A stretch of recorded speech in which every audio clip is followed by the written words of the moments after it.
We are live, finally, barely, just about. Friday Night Pint is here, and we're going to be talking about all the latest West Ham stories and goings on. Apparently, Mikel Antonio has been offered a new. I'm going live. Apparently, Antonio has been offered a new contract that he's not quite happy with. That, as the rumours of speculation, we'll be getting into that. Bowen has been dropped by the England squad. He hasn't been called up. So we'll talk a little bit about that. We've got some transfer stories. And then, obviously, a little bit of reaction to those bastards winning Europa League. So it's not been the best week for West Ham. But yes, Nicky's just about with us. Yeah, I'm still struggling with my camera, mate. It keeps on disconnecting, but yeah, I'll have a little fiddle about with it. But Max, boy, a load of bollocks. It is more trouble than they're worth, mate. I tell you. Stick with PC, mate. That's the way to go. That's what I'm all about. The PC. How is everyone anyway? Have we had a good week apart from the obvious? Well, yeah. I mean, like I said, I think that's been the big thing that has dominated people's thoughts. Is the worst that could happen. Worst case scenario is Tottenham obviously won that bloody final. Man United, shower of shit they are. Did you watch the final, mate? Mm-hmm. That has got to be the worst final I think I've ever seen. That looked like a Sunday League final. Yeah, you could tell it was 16th and 17th. Like, you don't see finals with 16th and 17th very often. It's. I think that's the lowest. I think that's the lowest ever in Europe anyway. Yeah, it must be. It must be like the lowest rankings fighting it out. Yeah, and it looked like it. They are both shocking teams, and honestly, I blame Amorim. It's on him. His team selection, his lack of. If I was a Man United fan, I'd be screaming at this geezer, make some changes. The game management is shocking, and he has handed them a trophy. And fair play to Ange. He said it. He said, I don't usually win trophies in my second season. I always win. I always win. Say it if I didn't mean it. Yeah, so, I mean that was some claim. But yeah, good luck. Yeah. Good luck. I mean, apart from it being Spurs, I mean, when you look at the final, Man United was shocking, but Tottenham were just as shocking. But when you see like the issues that Man United are having, and they've got like the manager come out straight out after and said, look, if they want me to leave, I'll go without compensation. Like he wants to fucking run out the door. There's bad issues there.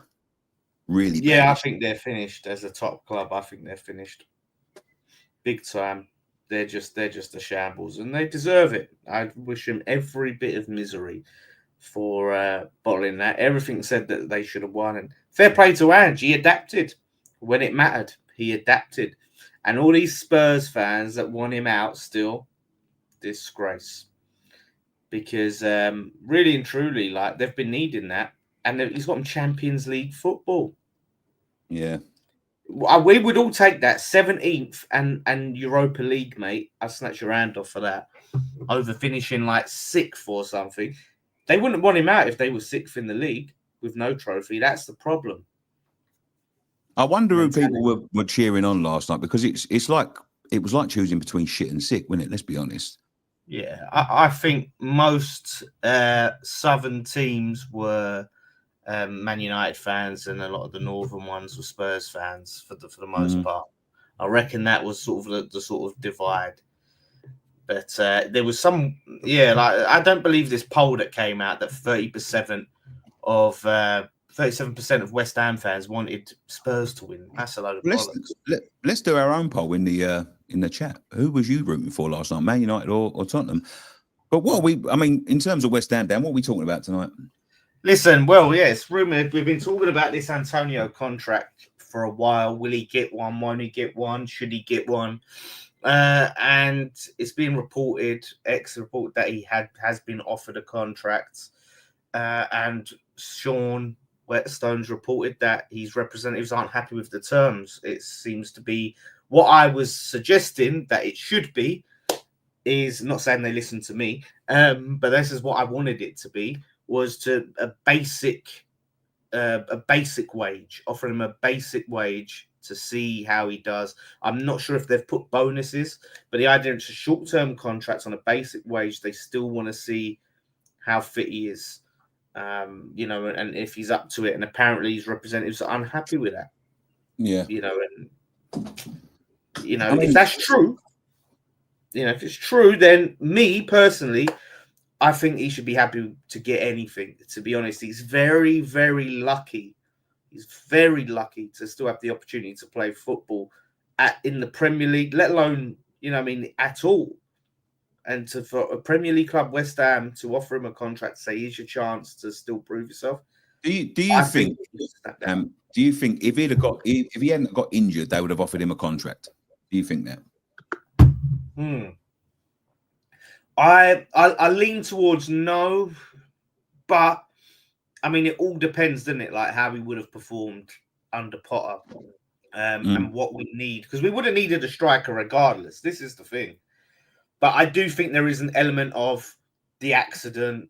We want him to have a bit to go out, on the pitch, not this way. So I do think that contributed to it. And like I said, he's so lucky. I don't think there's going to be a lot of clubs lining up to give him a contract. Do you remember in January, I think it was January, when they were saying like he could play before the end of the season and it'd be a miracle? I think they was praying that he'd have a last game before. I think what I think it is with the Antonio situation, I think they're in a situation where they're damned if they do and they're damned if they don't. Now, he got injured. It was pretty bad. He was obviously fighting for his life. No one knew how serious it was. Nobody really expected him to play football again.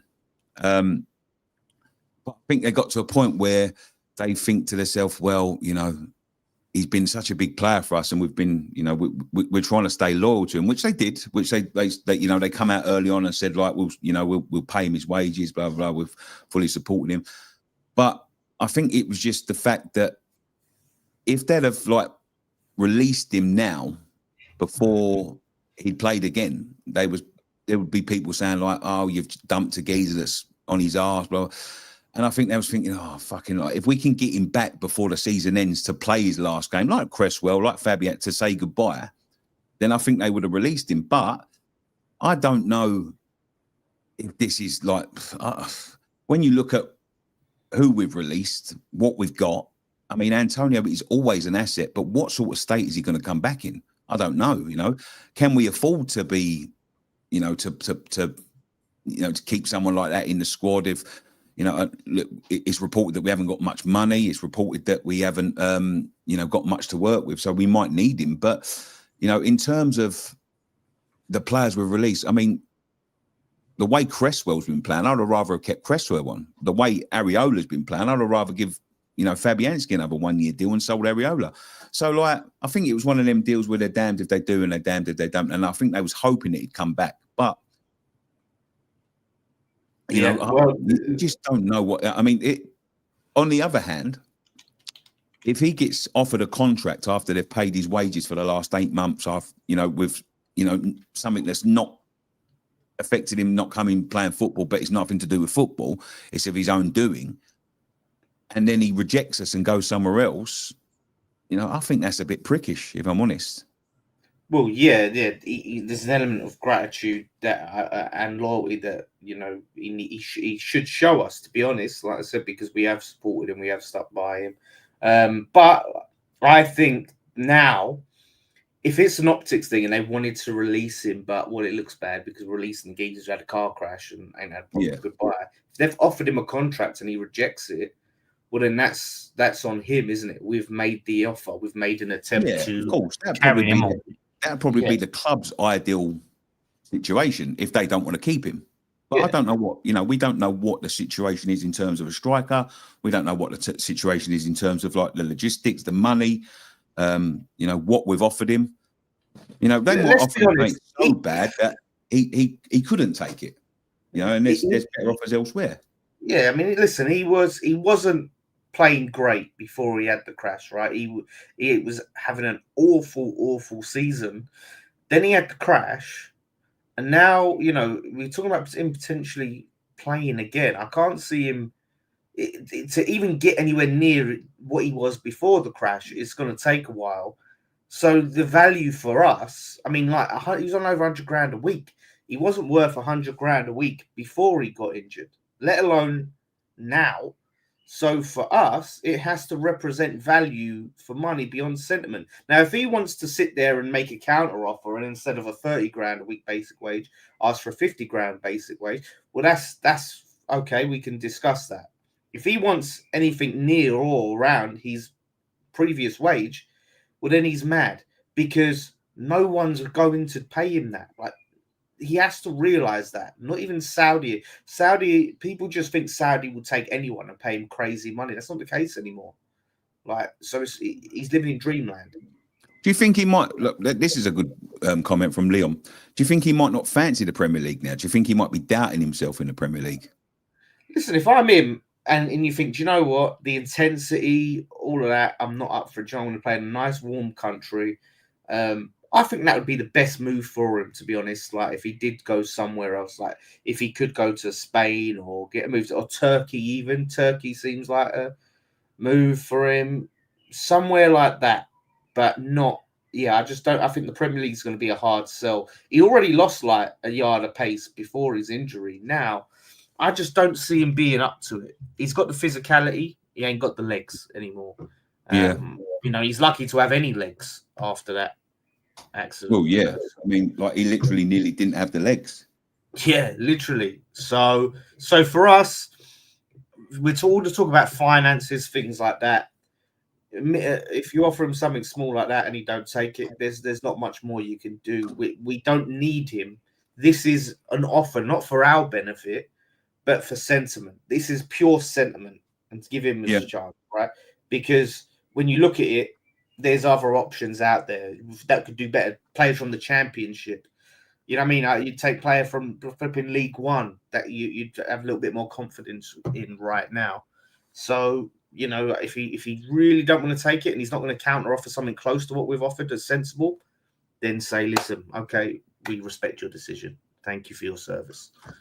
And we move on. So who do you think will get the blame? Will he get the blame or will the club get the blame for?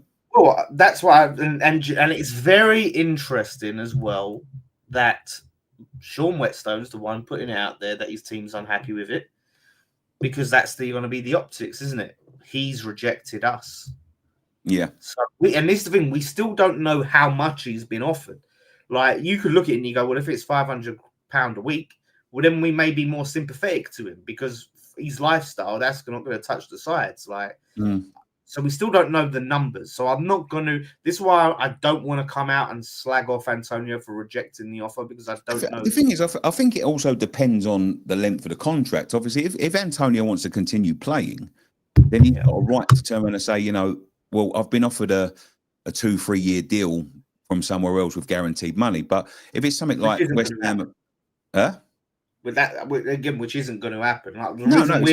I'm just saying, like, there might be someone that's sort of willing to, you know, if they say we offered him sort of like 10 grand a week as a base and like another 50 every time he plays, but someone offered him 30 for 2 years. You know, could you blame him for turning around and saying, well, I'm going to take the 2-year deal because it's guaranteed money? Well, no, but I don't think he's got any other offers right now. I don't think right now, like, you look at it and say another club wants him, right? Say another club eventually wants him. He's not going to be anyone's first choice right now, like, at all. He's not the player where you go, oh, Antonio's available, let's go get him. Like, he's someone where you go, oh, we didn't get this option, or we got this option, we still need a backup, Antonio's available. Like, if someone's going to snap him up, it will be later in the transfer window, in my opinion. But at the end, right now, you know, this is the offer. So I think they want to offer him a short-term deal to see where he's at. Because imagine we offer him a 1 to 2 year deal, and then like a couple of weeks into the season, we realize, fuck, like, he's really not got it anymore. He cannot play. So I think this is a trial contract. It's if you can prove yourself and prove you're still capable and up to it, you get a longer contract. So if he believes in himself, bets on him, and go, yeah, like, I can do that. I'll show you. You know what I mean? But if he's still, there's probably an element where he's unsure. That's why he might want that security. that if he's not up to it, well, he still can get paid for 1 to 2 years or whatever it is. So I get it for you, but he has to be realistic. He is lucky to even be able to have the opportunity to be offered a contract to play football anymore. Like his life could have been over. So he has to have a little bit of awareness, and I'll be so shocked. I can't think of many clubs like Leon said, who in the what Premier League club is gonna go, yeah, Antonio, like let's offer him like near what he wants. The thing that does worry me as well, I don't know whether you've heard this. Obviously, we'll start some comments, but McLaren, after all this time being out, he's saying that he could play him in the next couple of weeks. Like apparently, he's sort of like more or less ready to go. He's sort of running and he's kicking balls again. But he's talking about playing him 5-6 games over the summer for Jamaica. I mean, I don't know whether that's a good idea. Well, this is it, and the thing is, I mean, that might be in our benefit because, if we're waiting and we long out these negotiations and we get to see him actually play some football, you might go, yeah, all right, look, he's back up to speed or no. Like, yeah, but it seems a bit premature because there's no, like with us, we'd get pre-season, all of that stuff. He's going straight into international football. Which they're desperate. Do you know what I mean? Like this is Jamaica. They ain't got the best options to pick from. So it's going to be very interesting. I don't know. It's still a long, hard road back for him. Take some comments, then. Right. Okay. Let's have a look. You started a load here. This is talking about who people wanted to win. Man United, not their mother. See you next Tuesday. Man United. A lot of people. Man United. Wanted Man United to win. It's not Spurs. See, that's what I'm saying. This poll is bollocks. Back on the assumption. We weren't going to give Antonio. I don't know who the fuck they was asking, but 37% seems very high. Well, 100% of Everton fans wanted Spurs to win, but there were some Liverpool fans that wanted Man United to win. So I call bullshit right there and there. I don't know a single Liverpool fan that would want Man United to win. It's just so, I think I call bullshit on that poll. Sam says we weren't going to give Antonio a contract before he crashed, so shouldn't do it just because. Offer him an ambassador role. Yeah, look, we can offer him that, but this is the problem. If he still feels like he can play, he's not going to take that right now. But maybe we can offer him it. But I don't know how much ambassador roles are paid, but probably nowhere near the how much a football player gets paid. I think it's by the match day, innit? A couple of £100, something like that. Yeah. I think he's going to take that. Matthew Sherwood says his speed and strength had already waned. Yep. Imagine what it'd be like now. Dino says, can't remember, but was his return this season 1 goal in all comps? I think so. It was, and I can't even remember what the goal was. I can't remember when he scored or what he scored, but yeah, it would be close to that if it wasn't that. Tony says sentiment should not come into it. It was not a football-related injury. It was his fault. No one else's. Crashed his car, and he's done it before. There's the words. It was his second crash.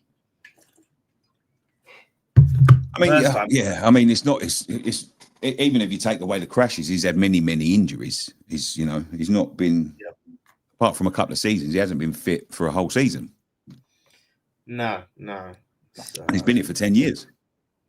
Yeah. Randy says, Dan and Nicky, how are you both feeling about this monumental window? Are you worried or optimistic? I mean, that's something we could get into in a bit, actually. I think that's a big convo. So we'll definitely get into that because absolutely, it's huge. Make West Ham great again. Says everyone needs to know when their time is up. If he stays too long, he could ruin his legacy. True, we've seen it many times. But do you think you honestly think they care about legacy anymore? I mean, it used to be important because, ex-players used to want jobs for life at clubs. They wanted to go into coaching, they wanted to be around the club, they wanted to do this, they wanted to do that, because it was like they hadn't earned like a shitload. These players now have earned a shitload of money. Would they take extra contract and be shit and just sit on the bench, i.e., let's say Zabaleta, whose like performances went way downhill because they don't got to come back for nothing. Once they've got the money, they've got enough money to live for life. Well, yeah, I mean, you could look at that two ways then, because now they own so much money, they don't need to ruin their legacy because they can retire at a height because they have all their millionaires, whereas previous players would want to, elongate their career as much as possible because, they've got a small earning window and they're not earning a lot. That's why you'd always see, West Ham players end up at Bournemouth and Torquay and stuff like that. They would try and play at the highest level they possibly can and then drop down when they have to. So, yeah, it's a tough one. Antonio's been a great servant of the club, but we can't pay him massive wages after his incident would be a big risk. And then Rich, £5 super chat. Cheers, Rich, mate. Hope you're good. Antonio has had his day. He's been a great servant and would have been an impact sub at best before the crash. Shame, but time for bye-bye. And it's interesting. I mean, I think you're right there, Rich. The interesting thing is, like, he's said recently, he wants to, put his goal record out of reach of Bowen, and which is very optimistic at this rate. I can't see. He's going to have to score a lot of goals to outpace Bowen. And speaking of Bowen, he's the England team sheet has come out, Tuchel's England team, and there's a certain name that's not on it, and that is Jared Bowen. And I see that, and I could when I see the names that was on it and Jared Bowen not being on it, it was baffling. Madueke over Bowen. He's called up Ivan Toney, Jordan Henderson. Like, what are these picks? What the hell is Tuchel thinking? Bowen, we've been shit this season, don't get me wrong.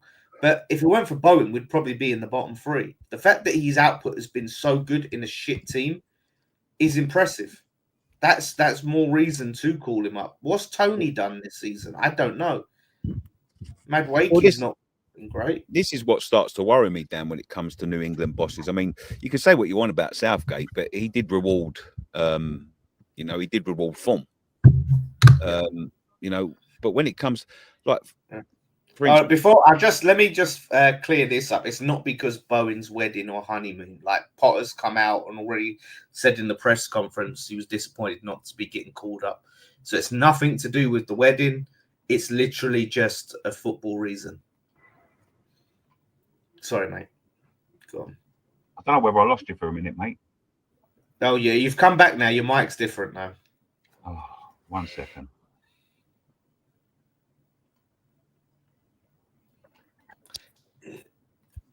Isn't better? Yeah, you're back. You're back. Okay. All right. Isn't Tony in the Saudi league, by the way? Yeah, he's in the. He's had a good league, good season in the Saudi league. That means nothing. That's like you might as well have a good season in the bloody Dutch League 3 or something. Yeah, go on, mate. Yeah, but that's what worries me when they start leaving out players. Despite our bad form, Bowen's been a player in form. He's carried on scoring. Obviously, he's not going to have a more prolific season like he's had like last season when we was doing okay. But he's still scoring goals. He's the one working hard, and obviously, it's better. But when they start not picking players because he plays, would it be the same if he played for Man United? I guess not. Would it be the same if he played for Tottenham? I guess not. I haven't really seen the squad. I just heard that he got left out. Well, there isn't that I can see a Man United player in there. Is there a Spurs player? So it looks like he's going on. Yeah, I can't see a Spurs player. So it looks like he's just going on league position. It doesn't matter how good you've been in that, in that team and what output you've got. If you're not a certain league position, you're not getting picked, which is a bit mad. Eze obviously has been called up. Yes, I'm reading to you real quick. Dean Henderson, Pickford, Trafford, Trent Alexander-Arnold, Dan Burn, Chalobah, Colwill, Reece James, Konsa, Lewis Skelly, Walker. Still can't believe we're seeing him in the team. Kyle Walker, yeah. Still can't believe he's in it. Bellingham, Gallagher, Gibbs White, Jordan Henderson, Curtis Jones, I think that is, Cole Palmer, Declan Rice, Morgan Rogers, Eze, Anthony Gordon, Kane, Madueke, Saka, Tony, Watkins. So that's the what you call it. But yeah, no, but yeah, I get you right. If Bowen was, yeah, it's fair. If Bowen was in Man United's team and he had the same goals output, he probably would get called up, to be fair. Yeah, but so no. I mean, that starts to worry me, because when you look at, someone of Jared's age, and he's now not getting picked. He can probably leave for a bigger club now. Probably this summer would probably be one of his last opportunities. But he's obviously alluded to staying with us for life.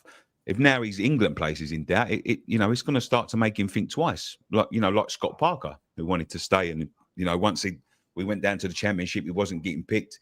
Wanted to play for England, he had to leave. He left for Spurs. So it's worrying. It is worrying that all of a sudden he's not getting picked. Yeah. I mean, that's it, isn't it? And on a selfish note, I'm happy because he had that injury this season. He can go and have a rest. He can enjoy his wedding, enjoy his stag do, not have to worry about England. Selfishly, we'll see how things go going forward. I don't think this one instance of being dropped is going to be enough to make him go, no, I need to leave. But I guess over time, if he's consistently left out, that may push him. As it starts to get towards another couple of internationals, if he gets left out of another World Cup next season, isn't it? The World Cup, yeah. He's going to want to be in that. Well, yeah. This is so that's going to be interesting. But the best thing he could look, if he just keeps putting in performances for us, hopefully he can get in there. Like Madueke, I don't get that one, because he's been in and out of the Chelsea starting lineup. I feel like he had that one game where he was just unbelievable against Wolves, and then you haven't heard much from him for the season. So I don't get that. And Ivan Toney, I get it. Yeah, he scored goals in the Saudi League. I'm sorry, I could probably score goals in the Saudi League. It's the Saudi League. I'm sorry if you're in a shitty league. That's being in the Championship. If someone's in the Championship banging in goals, which there are players, you wouldn't call them up. What would you? So why are you calling up a player in the Saudi League? I don't get that. But Henderson is another one that's he was called up when he was in the Saudi League. Now he's getting called up. Now he's in the Dutch League. I mean, it just doesn't make it. I don't even know. I think he might be without club now. Is he, Henderson? Yeah, I'm not sure. He's having arguments with the manager and that. I just. Southgate, when he got Henderson out of the team, I thought, oh, finally. And then Tuchel just brings him back in for some reason.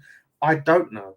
I don't know why. And this is the thing, it seems like Tuchel isn't actually watching a lot of Premier League football. He goes to the odd game, but he's not actually watching.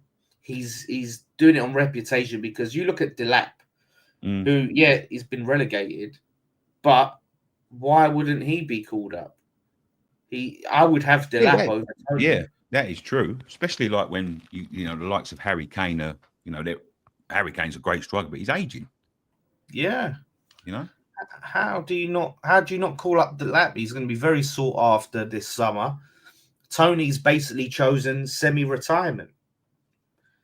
It's a weird one for me.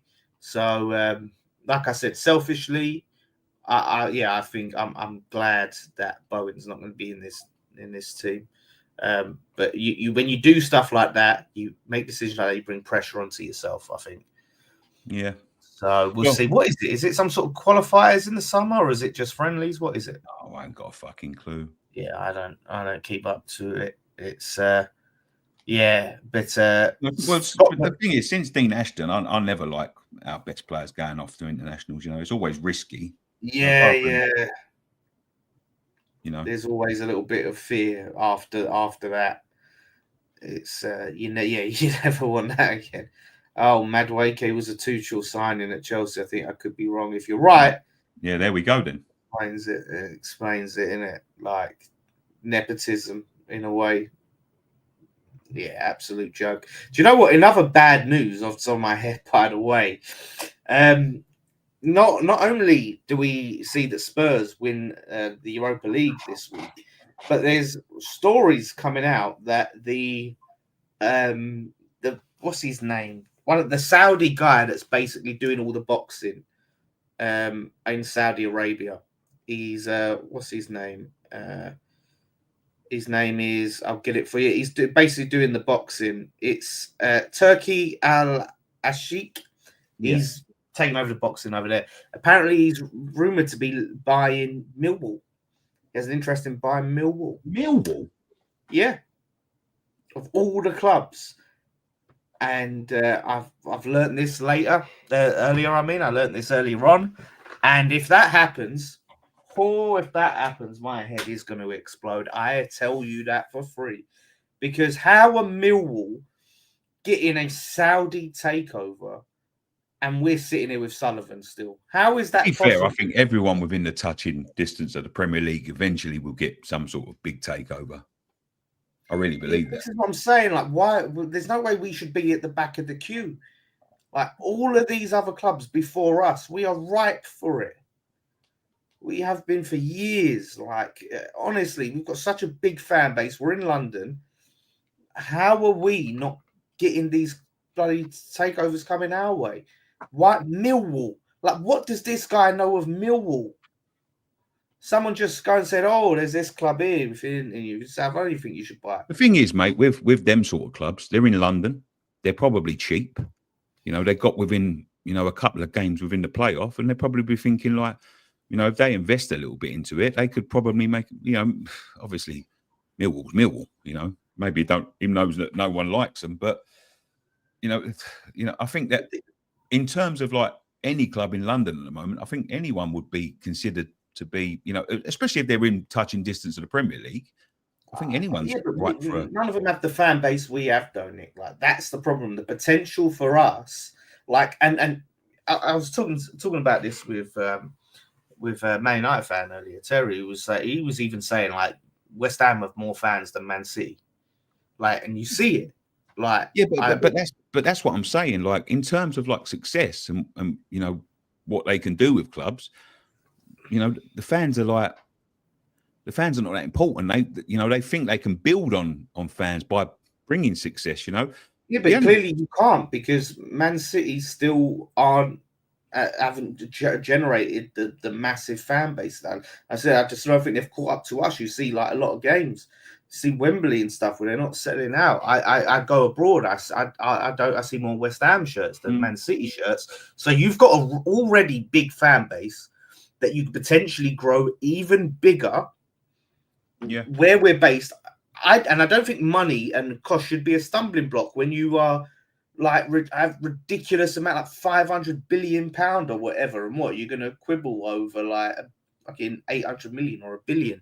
I get the problem is us not owning our stadium, but you got that much money, you can surely just buy the stadium, buy the land around the stadium, and do you fucking make your dreams come true. Like it to buy Millwall. There's so much that needs to be done to turn Millwall into a dominant. First, they have to get them promoted, which is no easy feat. Yeah. Then they have to like keep them up. Then they have to push them up. It's a long haul project. That's what Newcastle was bought, not Sunderland. But I do also think that within the time that we've got the London Stadium and like the time we actually won the London Stadium, FFP has come in. So I think that's got something to do with like people getting a little bit put off because it's a big problem. I mean, you could, if they could buy the land and build a stadium on it with their own money, no problem. But, you see Everton at the moment, they got 10 points deducted, which, I know they won on appeal, but, 10 points deducted for investing money into a new stadium. Was that what it was for? Because and it was something to do with the paperwork. They didn't get their, they took a loan out or something to balance it, and they didn't get it in time, so it come off of a certain. So that's what they got it for. If we'd have got deducted 10 points this year, we'd have gone down. So when you look at the money they'd have to put in to buy land and then build a stadium and then all of this nonsense, probably break contracts with the government and all that.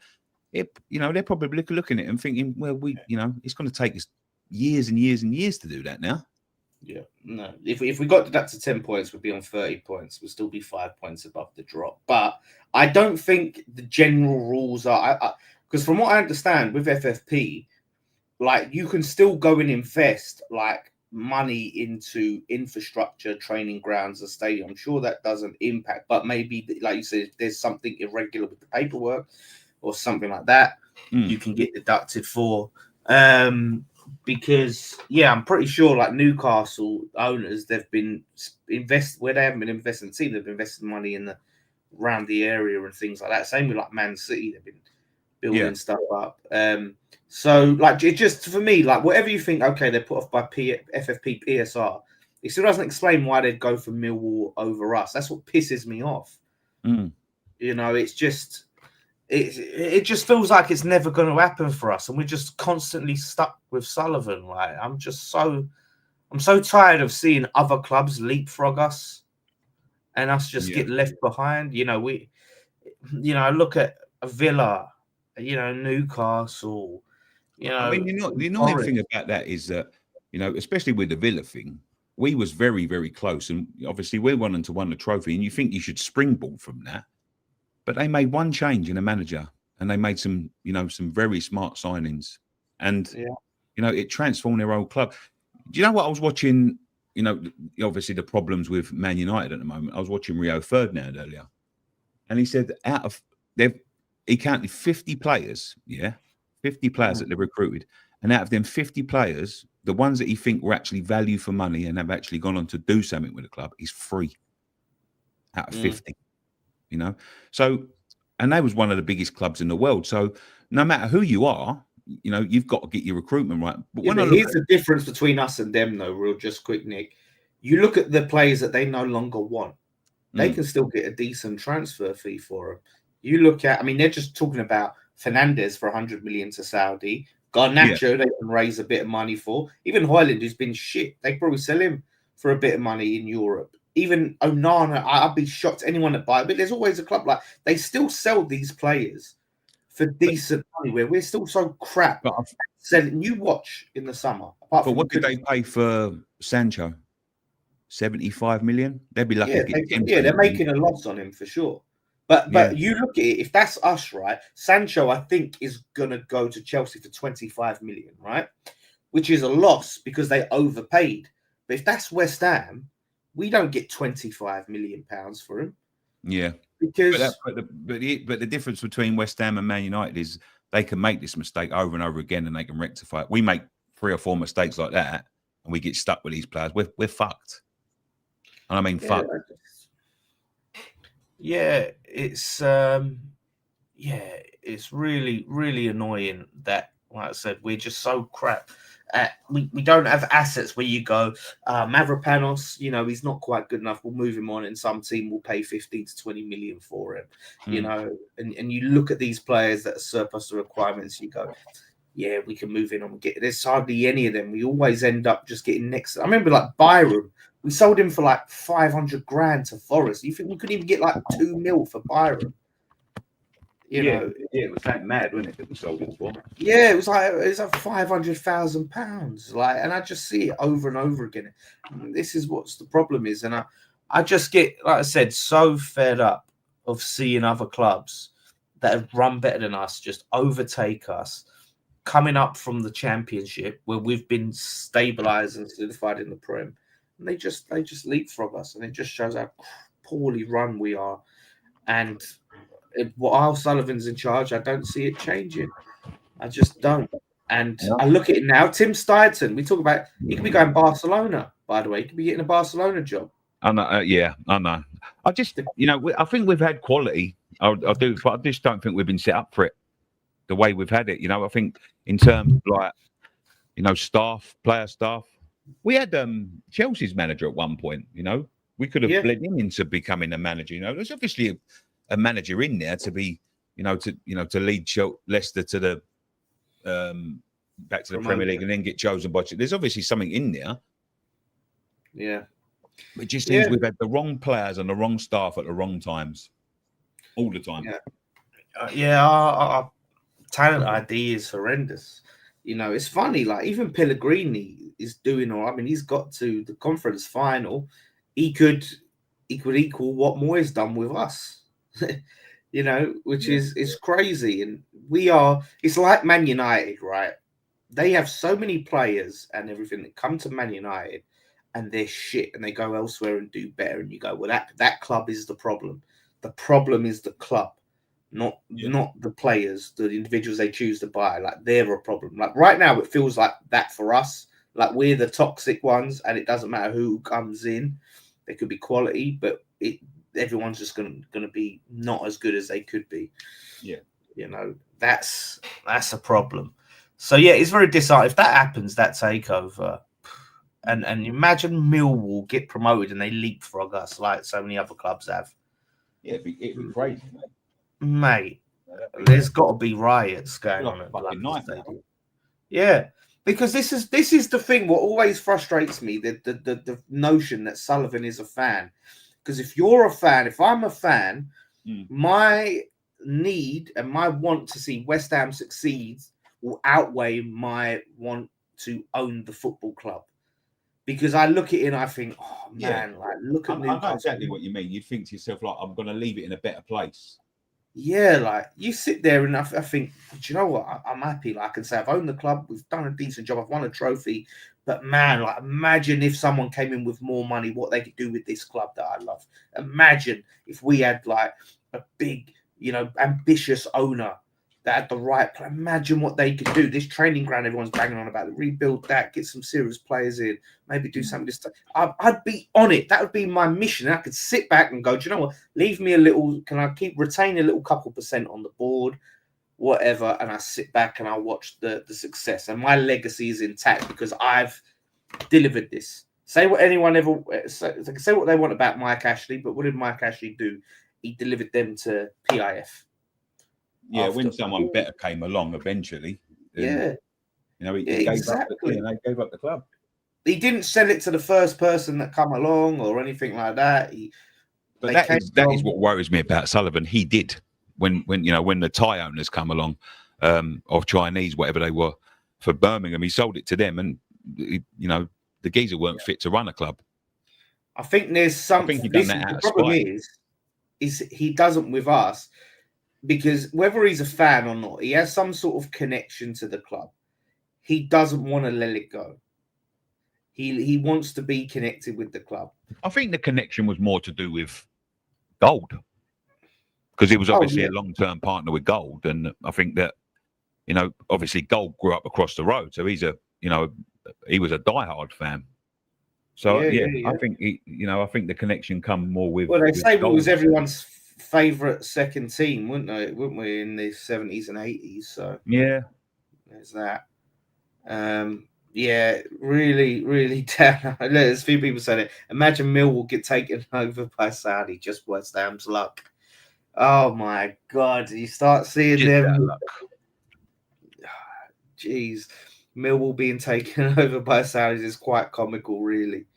Can you imagine with their fan base? Because imagine you start seeing them Millwall fans all dressed as Saudi like Arabs and shit. I mean, that would be comical. You see it, to be honest. Yeah. Matthew Sher says a lot of teams in the Championship are having money thrown at them. More of a payoff if they make it into the Premiership. More of a payoff. Are you saying like you mean you get like a bump? Because the thing is, though, this is the thing with the FFP, promoted teams have to be in the Premier League for a couple of years before they can start to spend just what everyone else can spend. This is the problem. So that is another block for them. It's another risk because you might not be able to stabilize and stay in the Prem. Well, this is the problem, isn't it? These people come in now, they see all these dreams, they see all these ambitions, but at the end of the day, if it all goes wrong, there's only one people that's going to be suffering. Yeah, of course. And that's the people that pay for the tickets. Be interesting. Eltel, not the West Ham Eltel, says, lads, it was a 12 points deduction and it wasn't interest payments. PSR and FFP is hydraulics. Everton fan. I know what it means by that, but okay, yeah, it was late interest payments. I think you might be trying to say bollocks here, Dan. FFP is bollocks. Oh right, yeah. Oh, that's spell correct. I'm like, what's he talking about? It's hydraulics. Yeah, but yeah, it's bollocks from an Everton fan. Cheers for the insight there, Elto. Man U ain't running out of money. Well, if you listen to Jim Ratcliffe, they are. I mean, he's sacking everyone fucking known to man, isn't he? Jesus. He's just made the new round of cuts. He's sacking everyone but the manager. Yeah, I mean, some of the cost-cutting exercises there is fucking... It's a bit of a joke, to be honest with you. There's rumours going around that if the players won the trophy, he was going to throw up a barbecue. No, I'll see that. That was a Paddy Power advert. Oh, was it? Yeah. That was taken up. It was like a little tongue-in-cheek thing, but it was like that.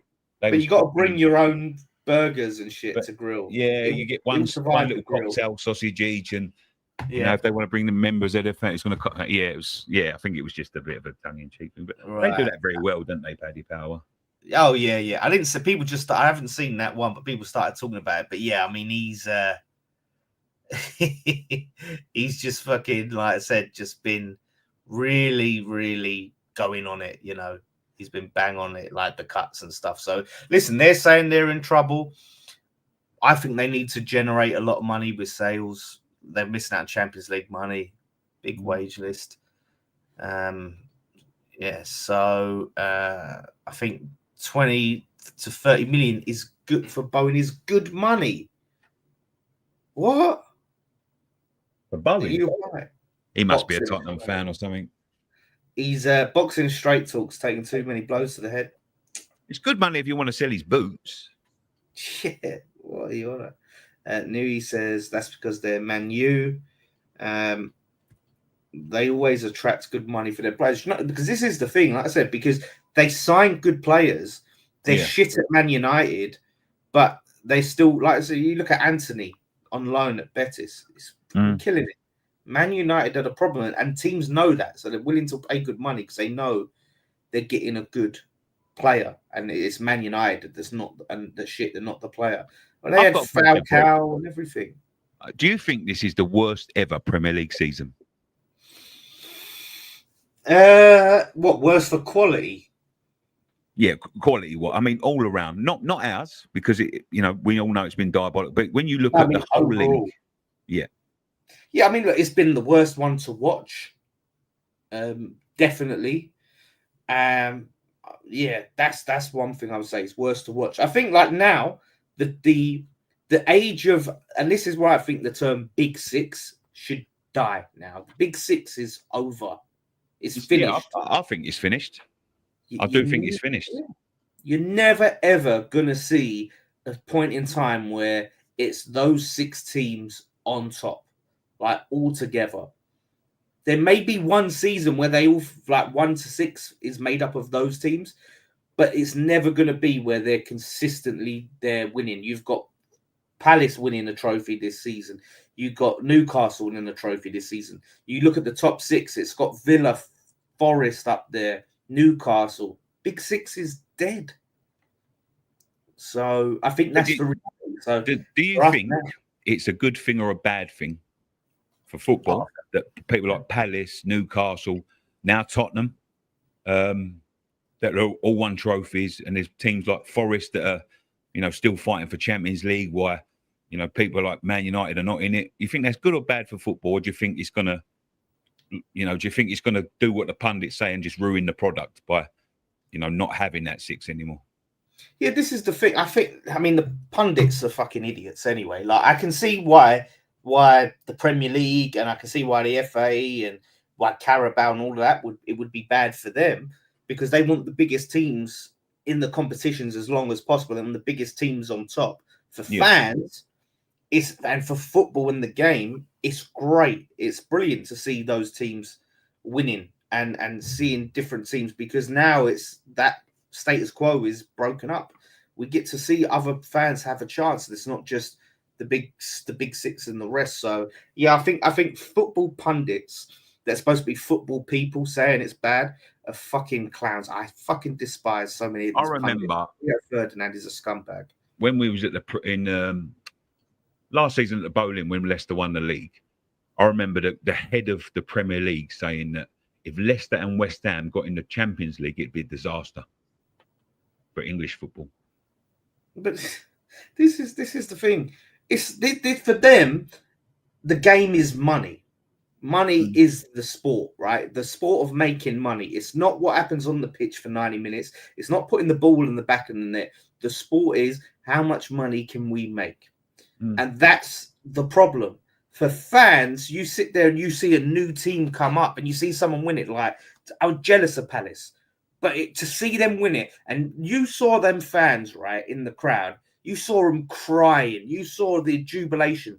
If Man City won that trophy, do you think you would see the same scenes? No chance. No way. And that's what we love to see. You want to see how much it means to them. Even Spurs. Now, I fucking hate Spurs. But if it meant so much more to them than it would have Man United. And they're people. Like I said, I can hate Spurs. I can hate Spurs fans. But there's decent people among them. We all know we have mates that Spurs fans, whatever. And you see them, they follow their country, their club all over the country. But that's the thing, innit? You see them fans every day, the ones like the Tottenham fans. And I see a mate of mine today, actually. And I said to him, I'm surprised you're at the pub. He went, mate, he goes, we've got, they had I think it was tonight, the parade. Yeah, 5:30. Tomorrow. And he said, we're going down. He said, once I go out this weekend, being bank holiday, he said, we're not coming back. That's Man United fans. But even Man City to a certain, they just, it's like, yeah, well, that's another one. We'll move on. I think Palace fans, the first ever trophy, and they was going through like a list of clubs that have never, I think it's Fulham are the oldest club without a trophy. 146 years with no trophy. Wow, I don't know Fulham. For some reason, I thought Fulham had one. No, they've got 146 years with no like major trophy. Like, so imagine, and when you see like the likes of, Tottenham and Arsenal and Man United who've won, they've won in recent times, and they're like so expectant that they don't. When you see someone like Crystal Palace, I mean their fans must be fucking buzzing. To win one in 2025 is some achievement. Yeah, exactly. With everything, and they face Man City, and I know it's not the Man City of old, but they still face Man City, and to do that, yeah, it's incredible. And I'm made up for their fans. Same with Newcastle fans, like 70 years since they won a trophy. That it's been the same teams winning the trophies for years, and they're saying it's bad for football. Like I said, just because it's like, what, you just want to see the big team, you want to see the big teams win the trophies all the time. It's even Spurs, even though they're annoying, and I'd be honest with you, I didn't want Spurs to win it because of the banter. But I've got like close mates that have, who I am happy for. But you're never going to hear the fucking end of it. But, no, that's it. That's how it goes. Yeah. But there we go. That's the game's the game, innit? Like the game's the game. There's, like you said, people I'm happy with. I was even happy, well done to Adge and that. You can see what it meant for him and his kids. But yeah, stuff like that is going to give so many other fans hope. And I'm so glad that the Conference League does exist, even though obviously Chelsea are in it this year. I'm happy it does exist because there is another chance for like a Bournemouth if they were to qualify. And imagine, like, I know how we felt when we saw West Ham win that Conference League, right? Yeah. I was in tears. It meant the world. So I said this on the show. I want every fan to feel that, who hasn't felt it. I want everyone to experience that. You should be able to the glory is subjective, isn't it? Because like our cup final, winning the cup to us could be someone like Fleetwood or someone like that going to Old Trafford and winning, or going to the Emirates and winning. That would be realistically what they could, the best they can hope for. Well, but promotion for them is probably more of the thing, right? It's promotion. Winning a playoff final for them, I think, is if you're like one of the teams lower down, winning the playoff final will give you a similar experience, I think, unless you've been up and down like so many fucking times. Talking of the playoffs, mate, just quickly before we start looking into the Ipswich game. Are you going to be watching the playoffs this weekend? I mean, Saturday's the championship one, isn't it? Tomorrow. Tomorrow. Championship one. Yeah. I'm going to be praying for a Sunderland win. Who's it? It's Sunderland and who? Sheffield United. Oh, for fuck's sake. Both as bad as each other in terms of travelling. Yeah, but fuck Sheffield United. Yeah, fuck Sheffield United. Yeah. Yeah, I'm going for I'll root for Sunderland. League Two, League One. Who's that? League Two. It's Charlton and Forest. League One. Forest? No, Leighton. Sorry, not Forest. Leighton Orient. Charlton and Leighton Orient. Got to go Leighton Orient. Yeah. Look, East London. It's not Barry Hearn owning them. I had a big problem with them when Barry Hearn was in charge. All the grief he gave us over the stadium, which really, actually, if he stopped us moving in there, he would have done us a favour. Yeah, when you think back at it now, yeah. But I mean, that bollocks about him wanting to share the stadium with us, and we pay all the money, and was a load of was just stupid. But I'll back Leighton Orient, East London team. Yeah, you got to go. League Two. Yeah, League Two is AFC Wimbledon versus Walsall. And I've been to Walsall. Do you know what? We done an event with him last night. For my old mate Jimmy Walker, I'm going to go Walsall. Yeah, Wimbledon, obviously London club, but do you know what? Last time I went Wolves away, me and Jason, my dad and my uncle, we stayed in Walsall. And, we went to a pub. I mean, it's a bit dead there, but this one pub was brilliant. Like karaoke, great music, all of that. So, but I wouldn't be mad at AFC Wimbledon. You know, they're the originals, unlike MK Dons. I don't know. I sort of like lost interest. It would mean more to when they turned into MK Dons, and I don't know. Yeah, it's obviously a big story for AFC Wimbledon, but I'm going to go because of my old mate Jimmy Walker. I'm going to go Walsall. Right, Walsall. Yeah, I think. No, Dagenham's got relegated, didn't they? Unbelievable. Dagenham getting relegated. Southend are in the National League, by the way. Oh, they're in the National League playoffs. Yeah, National League final. I can't believe how far they've fallen. Yeah, I remember, what was it about? Probably going back 20 years now. They was in the Championship at one point. Yeah. Yeah, crazy. It's funny when you look down the leagues to see how many like ex-Premier League clubs have, slipped right down. You look at Portsmouth, Swindon. Went down to League Two. Like there's some big Bradford. I used to do a couple of years ago during COVID. I had a job where we sponsored Bradford, and they was like taking sponsorships worth like £100. They was like, and they were, when you go to their ground, we had pretty much free reign of the ground. It was like, it's a massive ground. It's a Premier League's ground. Yeah. Yeah. So, there's some Oldham. They're another one that was in the Premier League. Crazy. Birmingham, obviously, they're about to. They just got promoted though. Yeah. What was they? League One. Charlton. They went down to League One, didn't they? Yeah, they're down to League One. Charlton was in the Prem. They're in League One. Obviously, like I said, they're in the final. Bolton in League One. Reading in League One. Huddersfield in League One. All these Wigan in League One. Where are Swansea and Cardiff? Are they still in? I think Cardiff just got relegated to League One. Yeah, see, they was Premier League a few years back. Yeah. I remember going fucking Cardiff away. But that's the scary thing when when I think about West Ham and the Luton got relegated to League One as well. The deal we have with the ground and that. You look at how far these clubs fall. I think we'd fucking fall even further. Yeah, it would be a nightmare. I do think we got a clause though. If we get relegated, we pay less rent. Yeah, typically. Do you know what? In there's ways in me, Dan, and I've said this privately. I think there's sometimes I wish we would go down because I'm sick of VAR. I'm sick of the Premier League. I'm sick of the overplayed players. I'd rather just go to the ground with proper supporters and support my football club.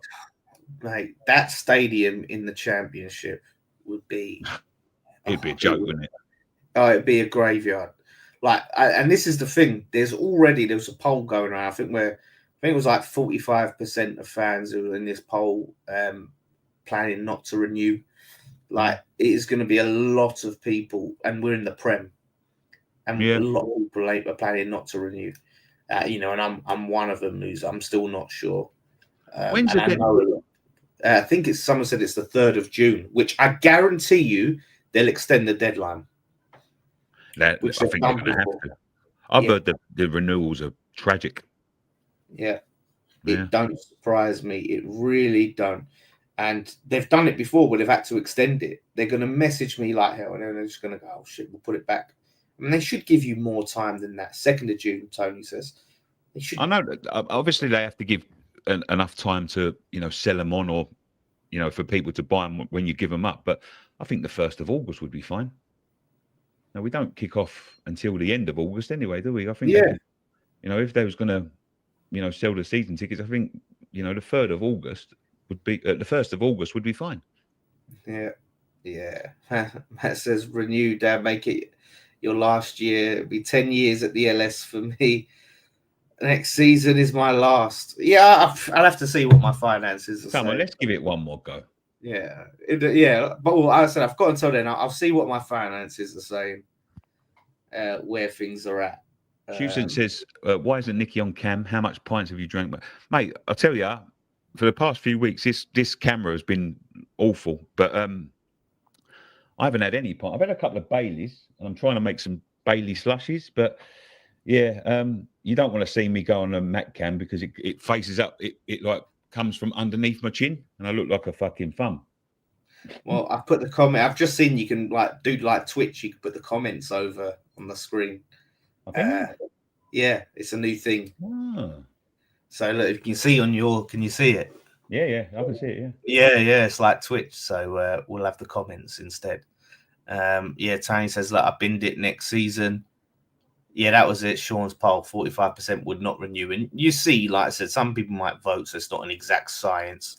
But but this is the thing as well. We complain about the ownership, and part of it is voting with your feet. Now, it's not an easy thing. It's so easy to say, oh, well, just don't go, don't pay him, don't do anything. Believe me, it's such a hard thing to give up. It's not that. It's it's easy to it's easy to say when you're not that invested. It's really easy to say, but there is times when we've got a connection to this football club. No matter what direction it's gone in, but we've been born into this football club. We'll never not love this football club in terms of you might not like the owners, you might not like the players, you might not like the way it's run, but in terms of like football's different in it to anything else. We defend it passionately. We love it passionately. When you're a football fan, you're a football fan for life. But it's easy to say I'm not going anymore. But when it comes round to the crunch, and I've done it before when I had to give up my season ticket back in 2011, I think it was, for a couple of years, and I couldn't get a ticket. And then we got to the playoff finals, or we got to something. We got to a couple of big, and I couldn't go to them. And I think to myself, right, if you go every week, you're guaranteed to be able to go. You're guaranteed to be able to get a ticket. Well, yeah. When you're disconnected from it, it's really, really tough, especially when you've been connected to it for so long. A lot of people, a lot of hardcore, passionate fans did not come with us to London Stadium. There's a lot of them. Some came for one season, said no. Some gave it a couple. They drove a lot of fans out with that first season or two where they were so heavy-handed with the stewarding, forcing people to sit down and that. Like I said, there's a lot of passionate fans that have been going since the 70s and 80s. There is always a part of me, even though you sort of like pay to go into the club and you pay, the wrong people, that if there's going to be something like physical that you can do, that you can be there. If there's going to be a protest, if you can stop, something from, someone else from coming into the stadium who's not going to do, I don't know how to explain. Like, if there was a protest inside the stadium, I'd be able to say, yeah, I'm going to be there. You know what I mean? Whereas, like, if I didn't have a ticket, someone might have my seat who might be like, no, I don't give a shit either way. So, like, yeah. Well, I think with the way it is, it's going to be very, like, say you didn't have a season ticket and you go, do you know what? I'm going to go to that fucking Leeds game. You'll be able to get a ticket with the demand. Like, and this is the thing. for them, like this talk of the 50,000 waiting list, it's all bollocks. Like that's the truth. I think that was sort of evident, Dan, when they sort of offered people other tickets if you renewed early. I think This is it. That's mad. Like, yeah, you can get 2 other tickets. That just shows you there are tickets there to be got.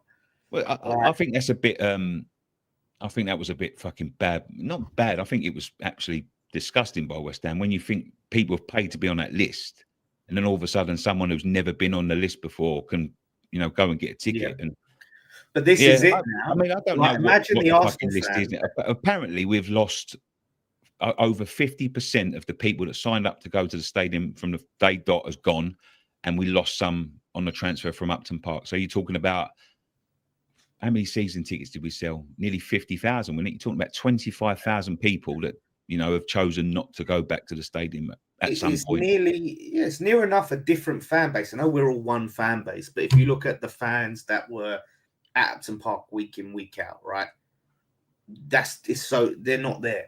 So it's completely like those fans say, those ones that was in the chicken run and you knew what it was when he was in the chicken run and the songs and the Trevor Brooking Lower and like all of that, like most of that's not there. So that those habits, those songs, all of that, it's gone, and you've just got a mixed up fan base there. And now with this renew and you get 2 season tickets you can buy, all these fucking Arsenal, Man United fans that just bought one because they were cheap that have it and go, fuck, I'll renew my fucking 2 mates that are Arsenal and Chelsea. Like, get them a ticket as well. Like, hey, mate, do you want a ticket? Because it's this price and I can get you in and you could watch games when you want. Yeah, fuck it. So it's just going to be more of that shit. Like it's killing they're literally killing the club, driving off the fans. So, and it just, like I said, going there, that one of the big eye openers for me was that Spurs game, man. Because the atmosphere, whatever we say about this stadium, right? You'd have those certain games where it would be on it, like the fan base. I've never heard. To be honest, Dan, there's been a couple of like really magic games at the London Stadium. I remember the first Chelsea game at night time. That was really good. The Seville game was special. I mean, that was special. Who else was there? Yeah, the Frankfurt. I think it was it Frankfurt? No, Leverkusen. Frankfurt was. We got it started well, but we had the bollocks knocked out of us in the first minute. The Leverkusen game. Leverkusen was really good, yeah. But it's been like a few nights, but it's a handful of nights where it's really, really everyone's up for it. It's a special night. But in a whole, and I include myself in this, mate, and this is why. I'm so glad the season's ending because I just need a break from it mentally. It's been diabolical. It seems like none of the fans want to be there. It seems like none of the players really want to be there. It seems like, the whole thing is just that, going through the motions. Yeah. And that's what I'm saying. I've never heard a that stadium, whatever you want to say about the stadium, a West Ham Spurs game, I've never heard it that quiet at the London Stadium. Yeah, that was it for me. That's the sign that's like the fan base is fed up. I do remember going away to Spurs when we was in the semi-finals of the Europa League, and I remember going there and not giving a shit. So yeah, I think that's got a bit to do with it because they obviously they're I don't know. You think we'd be up for that though as a fan base, like because our season's shit, and you think, do you know what, we can get one over on Spurs, like let's have it. I think our fans, it's one thing for them, and they go, I don't give a shit because I'm in the semi-final. But you think our side would, but it's not because, it's just like I said. The only one good thing about that comes out of it, mate, that they can't really say like, "Where's your cup final?" Because we really wasn't fucking up for it. But I don't know. The whole thing's pissing me off. I can't wait to the end of the season. I can't wait to this Sunday so I can have just a little break. I'm going to just be like indulging like transfer news and things like that and just looking without having to worry about, fucking hell, I've got to go, track up to Manchester and watch us get beat or track up to fucking Liverpool and watch it get beat. Because like this season's a big season in terms of transfer. We've got to get it right. We have got to get it right. We've been linked with 31 players so far. Someone sent me a list today of all the players we've been linked with for all different sources, 31 players. So I hope and I pray that they've got a fucking plan this time because I'm telling you now, if they go into this season in worse shape than they were last season. If we, a couple of our big players go and they're trying to replace them with cheap replacements because, saving money, we will be in for a fucking rude awakening next year because, the football we've played has been fucking tepid. There's been players out there that have just not been good enough. And we've got to, it's really important that we get it right. But if we do get it right, it could be the dawn of a new era. But I think I'm a little bit scared of it, Dan. You know what I mean? I'm scared of what I'm going to see over the summer. And well, someone said that. They asked that earlier, wasn't it? The question. I thought I kept it up there, but if how we feel about it's a daunting summer, and it is something to. It's huge. This transfer window now we're in another rebuild, and the fan base is at the brink. Like people have just had enough. And this is it. This could be the final, like a shit season, like we've just had next season, could be the final nail in the coffin, because I think that would just kill a lot of the fan base off. We'd give up. Honestly, I don't think in terms of like the fan base and for the football club, it would be a bit bad thing if we got relegated. But I also fear that it will be a downward spiral that we won't be able to get out of, and it would just kill the club. Disastrous. Yeah, I think it would be disastrous in terms of the business for the club and like keeping the club sustainable. But in terms of the fan base, I think it would probably be, the best thing for the fan, because I think you'd get the old school back, because nobody's going to be wanting to go to Rochdale and fucking. Yeah, for the away games, you get the old school for the away games, but the home games, you ain't going to get the old school back in that ground in the Championship. I really don't think so. I don't know. Maybe. I don't know. They're not going to, just because it's the champion. Maybe like you'll get a lot of the tourists gone, for sure. You'll get less tourists. If the tourists go, then it becomes more concentrated to the people that want to be there. Yeah, but I think that would attract old school back, because they'd think, right, well, I'm not sitting around, plonkers anymore, or people that don't support the club, or people that really ain't got the same passion. I think that passion attracts passion, but. I don't know, mate. We'd be lucky to have it half full, even if we'd struggle to get it full up. Yeah, like I said, in the Championship, was in the Championship at Upton Park, one of my favourite ever seasons. Loved it. Like, got to see us, some great games. Got to see us smash Brighton 6-0. It was Upton Park. Like, I was devastated when we got relegated. I was so upset, but I enjoyed that season. I know I wouldn't enjoy it in that stadium. I hate going there. I think for us, it's a bittersweet thing, because I will support my club to the end of the days. You know what I mean? No matter what league we're in, as long as they exist, I'll be claret and blue through and through. But it is tough to watch a club sort of dying from the inside.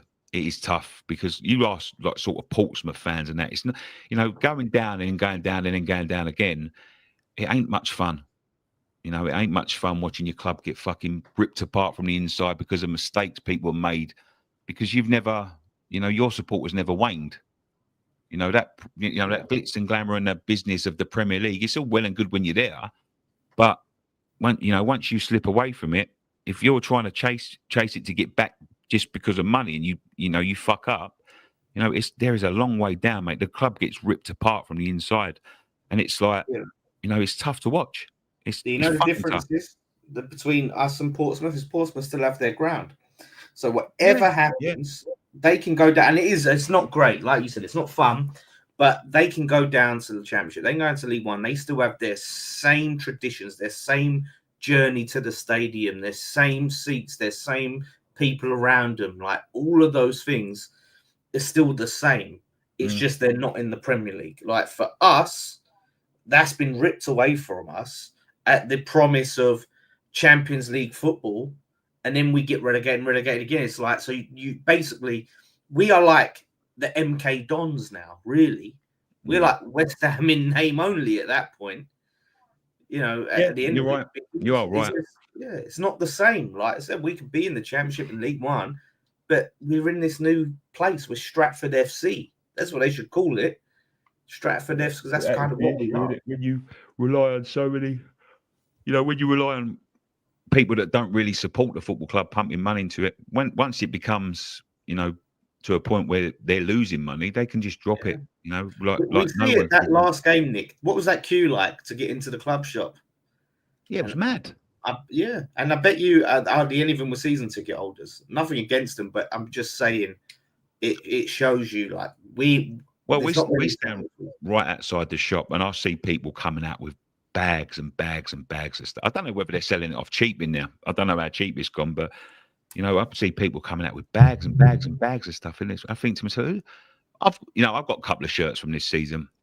I liked the white one, and I got bought the claret and blue one for Christmas.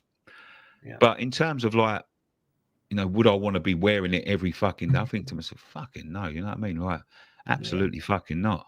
Not at a minute. Yeah, but that's the thing. So that they want that, and like I said, not everyone I'm not saying people are bad. Like I said, we had the American fans come over, and they bought a load of stuff in the club shop, but they've been supporting West Ham donkey's years. They're proper West Ham fans, lovely people. But they think that their ideal situation is that turnover where you get that every week. Do you know what I mean? These fans that come over and they're there for the day, spend a load of money, piss off. We like I said, they know us. The ones that are there week in, week out, we're not going to fucking do that. Do you know what I'd like to see set up? Properly, not just like a summer tournament, a Premier League vets tournament, like a vets league, where you get proper Premier League teams and you get the old players. It might not be as fast, it might not be as exciting, but I'll tell you what, I bet it'd be a lot more fucking interesting to watch than some of the shite I'm watching at the minute. Yeah. Well, that's it. And it's crazy. Like now there's more football. The Club World Cup, they're expanding that and they're pumping a load of money in it. And that's going to be a proper tournament this summer. Has anyone been watching that Ballers League? No, do you know what? I've seen it. Like, listen, fair play to him, but I just don't think it's for me. It's not high stakes. I'm reading the rules in that and I'm thinking, that's just a gimmick thing, isn't it? Sky Sports have picked it up, but yeah. Do you know what the thing is? Like, I see a clip, and fucking Micah Richards is there. He's really become to grate on me. Like, he's just too over the top these days. Like, he plays it up too much. Like, he was entertaining at first, but yeah, like his team win, and he comes on, he does this stupid dance, and then the team, like his team won, so he's doing the dance, and the team that lost are joining in on the dance. And I'm like, this is bollocks, mate. Yeah, I like sport for the stakes. Like, winning and losing means something. But it's like an influencers league, isn't it? Yeah, that's all it is. It's just a laugh. Like, no, that's why I don't watch any of them. Look, I get it if you're a big fan of the Sidemen and Spencer FC and all of that. It's fine, but I have no interest in friendlies. There's a couple of that can play. It's just like the boxing. Someone just said this. It's like the boxing. Yes. Like there's a couple of them that can fight. But I watched one the other day where two geezers my age were going at it, Wakey Wines and that. I think to myself, fucking hell, man! Like, how is he like doing celebrity? He owns an off license, like, and he's doing celebrity boxing. Fuck's sake! But the thing is, as I said, like, if you're an influencer, people are watching you, then they're interested in you. Yeah. But apparently, like, obviously, since the Prime thing has gone on, its, you can fucking buy Prime for 10p now in some places. But like, that was, what he was famous for. He's now selling the off license. He's like, sound like you don't need it. LG says it's a lot of non-league players and it gives them a chance to showcase their abilities. Listen, I'm not saying it shouldn't exist. I'm saying the reason why I don't like it is because winning and losing doesn't matter. If winning and losing doesn't, that's why I don't watch a lot of American sports, because most of the games are dead rubbers. Like, winning and losing has to, for me to watch it and be interested, winning and losing has to mean something. So until they turn the Ballers League in something where you're not sitting there doing a dance when you lose a game, I have no interest in it. If you want to watch it, then, I don't say you shouldn't watch it. But like I said, I'm not interested in friendlies. They started making it sort of like, I know it's got like fucking gimmicky rules in that, but if they started making it into a point where actual footballers go into it and it can sort of like highlight them and show them, but it's fucking influencers, people that just want to show El Chico's saying they got long non-league players in it. I know is top four. The thing is, top four go into a fight, but what do you win? Like I said, this is the thing, El Chico. From the point that I'm seeing you lose a game of football and you're dancing with the opposition team, and you're not sitting there like, fuck, like, oh, we lost. Like, you're sitting there going, hey, like, I'm sorry, I'm not interested in that. I don't want to see a sport where you lose and you dance. West Ham YouTube channel summer football tournament. we're going to do some sort of like competition between the channel. You know, if we want to bring other channels into it, if other channels are up for it, I don't mind. But I bought a belt, like a West Ham belt, and we're gonna use that as like the trophy. So yeah, we're going to be having like a few competitions, different things that we can fight for the belt all summer. But what do you reckon, Dan? Should we invite a couple more people into a little tournament for the belts? Yeah, sure. Whatever tournament that's going to be. Let's do our own Ballers League. But I tell you what, if I lose, I'm not going to be dancing and all happy. If I lose, I'm going to be fucking not happy because I care. Winning and losing means something. We should finish it off with a Royal Rumble. Let's do a Royal Rumble, yeah. For number one, yeah. When we're finishing up the summer tournament, we'll have a big Royal Rumble, and whoever's holding the belt goes into the big one at the end, and whoever wins the Royal Rumble gets to challenge. Sorry, mate. If I get eliminated, I'll do like the Undertaker did to Maven and come back in and just beat the shit out of whoever eliminated me and get the chair. And I can't play football anymore. I've fucked my knee up as it is, and that was just from dancing last week. I think I've torn ligaments in that. Yeah, that's crazy. Yeah, so football's out of the equation. Yeah, so like I said, should we quickly preview the Ipswich game? Oh yeah. Well, listen, it's our last chance to win and finish above Man United and Spurs. If we now finish below Spurs after they've just won that trophy, that would be the final kick in the bollocks, wouldn't it? Well, it's all in our hands. I mean, in terms of like... don't say it's in our hands, Nicky. Don't you dare say that. You've got to take responsibility. In terms of opponents, you couldn't think of anyone that you'd rather play, yeah, at the end of the season. I think if it had been a relegation scrap, I'd have been worried because I don't think we'd have had the bollocks. But in terms of like this end of season, you know, pressure's off sort of thing, we should win the game. No, I mean, I think for the reason it's end of season, pressure's off means nothing because I've seen us with the pressure off for months now, or weeks at least, and we've been shit. But the saving grace is we are better away from home than at home. If this was at home, I'd have no hope. But the fact that it's away, we do play better. So I have some sense of optimism. We'll see what his team he's going to put out. He's going to try and say he's going to go and play to win and put a team out to win. I think it was a bit of a kick in the bollocks that he didn't play Fabianski. That's the one thing I was a bit pissed off at him about. This week? He should do, but he should have played him at home. He should have brought him on at home. I think he should have played from the start, mate, to be honest. Yeah, he should have. Really, it wouldn't have made much fucking difference. But at least bring him on. You know, at the very least. But yeah, so this is your chance to right that wrong. At least give him one last game and have something with the away fans, you know. Man United are playing Villa. Yeah, and Chelsea got Villa. Spurs. Yeah, there's a chase on for the top four. There's about 5 or 6 teams that could get into the top 4. Yeah. And Tottenham have got Brighton. Yeah. So hopefully Tottenham are just going to be hungover. Do you know what I mean? And who have Wolves got? Because we can finish above them. Wolves have got Brentford. They're all at home, so they're not easy games for any of them. But yeah, we just need to win our game. We have to win, like that. As simple as that. Win, finish on 43 points. We put this season behind us and just forget it ever happened. So yeah, look, he said he's not going to like chop and change the team too much in order just to. He said he's going to, put his team out that he thinks can win. Yeah. So we'll see something. We'll see something similar. I don't get the Paqueta thing where Paqueta's on the bench. Like, if he's too depressed to play, why is he even on the bench? Why are we bringing him on at halftime in the second half or whatever?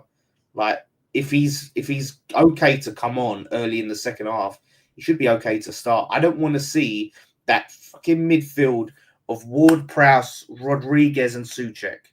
I don't want to see that. That is the worst midfield in the Premier League. The thing is, Dan, what is it in terms of like our all the combinations. What is a good midfield? I can't think of one. Look, we haven't. That's the problem. It's not easy for us to put together a good midfield. But if, like I said, if Souček and Alvarez are on the bench, why can't they start?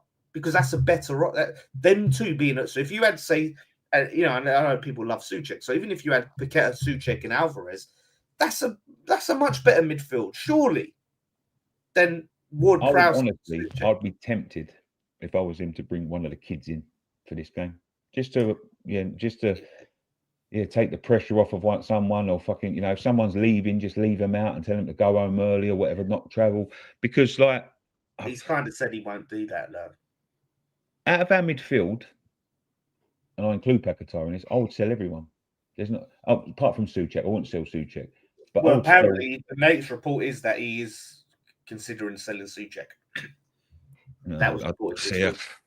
He'd be mad if he keeps anyone and sells Souček. He'd be absolutely batshit crazy. But I just don't see the point in playing Souček as a midfielder when he doesn't. If he's not scoring, he's not doing anything.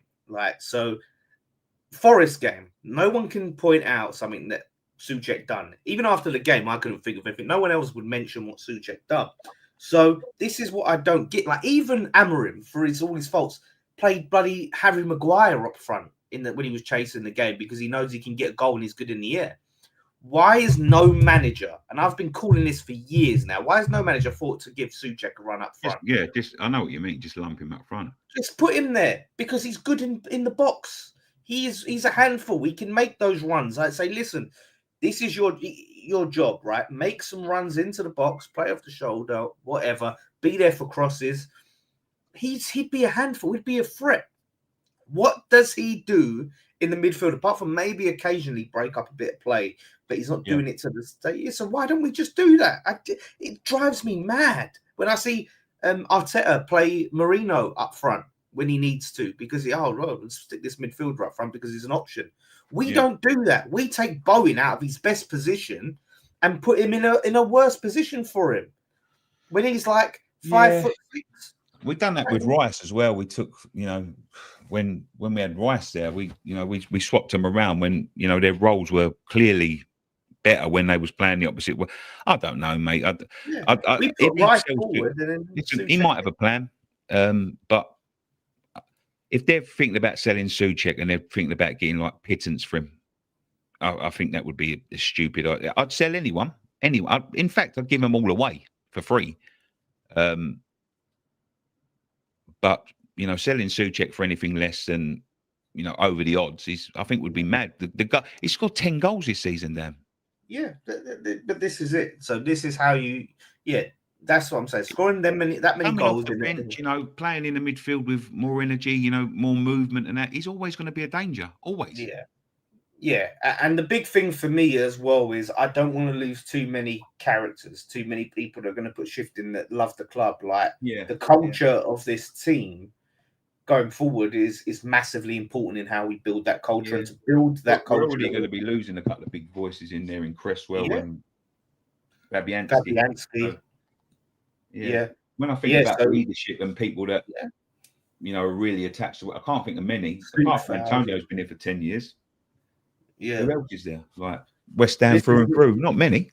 No, that's it. So to go into this new season, bring those new players in, you want to have someone like a Souček in there who knows what it means, who is going to give everything, who leads by example with Bowen, and we build that culture with them there, and that's how you start. So I think that's important. However, if we was to get good money, if you was to get 25 mil for him, it's hard to turn it down because, again, it's pure profit because we've already paid off his initial contract and given him a new contract. It's pure profit in FFP PSR. Yeah. So it's hard to turn down. I don't think he's unsellable, but he should be unsellable for the prices they're talking about. 100%. We're going to talk about this next week, but there is not many. I'll give you the names next week, but there is not many I wouldn't sell. Not many at all. That's the state it's in, like people was really surprised. I was on the stream earlier. People was really surprised when I said, please take Kudus. Honestly, I really am done with him. I'm seeing him putting in shifts against Liverpool and playing like shit against Southampton. I got to the point where I was making excuses for him, and he's being played out of position, or he's being found out a bit. He's not getting enough support. I think there was elements of that this season, but no, I'm sorry. Like when some of them games that he's ghosted in, it's not acceptable. He has to take responsibility. But then I see Arsenal playing brilliant, Liverpool playing brilliant. He turning up. Even Man United, he turned up. Like he turns up for these big teams, but he don't want to turn up for like an audition, Dan, isn't it? That's funny. Yeah, and that's not acceptable. So he can go. For me, great player, love him. Bye bye. Yeah, the problem is, and I've always been like this. West Ham have been a club that loyalty is our favourite thing, and effort is our favourite thing. I don't care who you are, and I said it about Payet when he was in. He was like one of the best players I've ever seen play for the club. If you don't want to play it, there's no point in keeping them here. If they don't want to be here, I don't want them here. I don't want to watch somebody I don't care how good they are. I don't care how much they've done for them. If they turn around and go, I don't want to play for West Ham, I don't want to watch them play. I'm not into convincing people. I just, I would take someone with 10 times less the talent, but 2 times more the effort. If anyone that's willing to work for the team, they're good in my eyes. And, it doesn't matter how talented you are. Kudus is a very talented player, but there's been times this season when I've looked at him and I've had, and I don't want to, because you never want to believe that, your best players are not giving effort. And I'm sure it's not a conscious effort on his part, but there's times when I look at him and think he just can't get motivated. He can't get motivated to play for us. And, it's obvious that he doesn't really fancy it anymore. He doesn't fancy the fight. I don't know whether it's, a problem with, the staff, the problem with the players, the problem with the club, whatever, problem with his position where he wants to be in his career. I don't know what it is, but it's quite obvious that there is an issue. And if it's causing him not to be able to put in 100% for West Ham, I don't want him playing for us. I really don't. I don't care how good he is. I've seen his talent, and that, this is where he's an idiot. He set the marker for himself. He set the standard. And if he isn't, look, last season he had clubs after him, and now he's dropped that standard. I'm not hearing any links. Saudi, that's it. But he had genuine interest from top clubs last season off the back of that last season. This season, he's turned up when he's felt like it, and there's no real talk. I'm not hearing Arsenal seriously linked with him. I'm not in Liverpool seriously linked. I'm not in none of these clubs. It's Saudi, which, it's Saudi. They're not getting the pick of all the top players, but they see, okay, he's got talent. We'll get him over. Listen, so if he could not get anything right all season, Dan, but he was putting in effort and he was running his heart out, I'd still give him appreciation. But when you see, lack of effort, I can't forgive it, Dan. I can't. Yeah, he puts in effort when he wants. I've seen him work his ass off in games, right, this season. He's been brilliant in a couple of games this season, Dan. A couple of them. Yeah. He's been unplayable. Against Spurs, he was unplayable. Was it? No, it wasn't Spurs. Arsenal, sorry. Against Arsenal, he's unplayable. He's running them ragged. Against Man United in the first game, I think he was. Liverpool, yeah. He was really, really good. But then, we don't need him against them teams. We need him when it turns up to the Wolverhampton Wanderers and the I don't know, even Crystal Palaces and things like that, like the clubs around us who we need to beat to leapfrog them. That's the teams he needs to be showing his class in. Yeah, but that's the problem. Yeah. He should be like our talisman, the player that you're shit, he's going to dig you out of a hole, right? Like Eze is for Palace. That is Bowen for us, to be honest. But yeah, even Bowen's not been at his best, but he's still putting out the goals. But you look at Paqueta and Kudus, they should be those type of players as well. Yeah. But they're not. They're just dead weight when they're not on it, and that's far as well. They're just a dead weight. Yeah, and you look at this. I mean, I haven't looked at their stats, but I'm sure we will next week after the season's finished. And I bet it's chalk and cheese. Yeah, that's it. Honestly, I just think the best thing to do is move some of these players on, and start afresh, build a culture in this club, and see what we can do. But the clown in charge better release the funds. and better just let Potter and Kyle McCauley just get on with it. You know, just do that and get them over the line. In terms of Ipswich Town, Dan, who was meant to be previewing, who do you think is going to win the game? I'll be honest with you. I'll go first. What do you think, right? I would not be surprised if we got beat. I don't think any fan that's surprised to see West Ham lose a game of football in 2025 needs to have their head tested. But they are pretty bad, Ipswich. Yeah, but really bad. So are we. I mean, we struggled against Southampton both times. You know, we got battered by Leicester away. But to be fair, we battered them. We battered them, but we just defensively. We were. I don't know. That feels like a lifetime ago. That game, that really does. Yeah.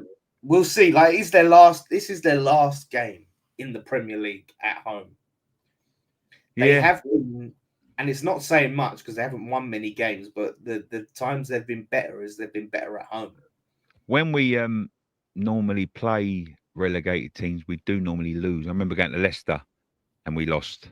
So yeah, it all depends what they want to do. You know, do they want to play for a bit of pride? Is there a couple of people in there that want to, you know, make a point about, you know, there might be a couple that want to stay. Yeah, but I don't know. I've got a feeling we're going to get there. Right? That's a fact. We are better than them. It depends if we want to turn up. We're going to get there Sunday, and there's going to be a line of cars outside waiting to take people to the airport because I'm sure that they can't wait to get away the same as we can't wait to finish. But yeah, well, yeah. I mean, look, for them, it's been the season. They finally got to the Premier League.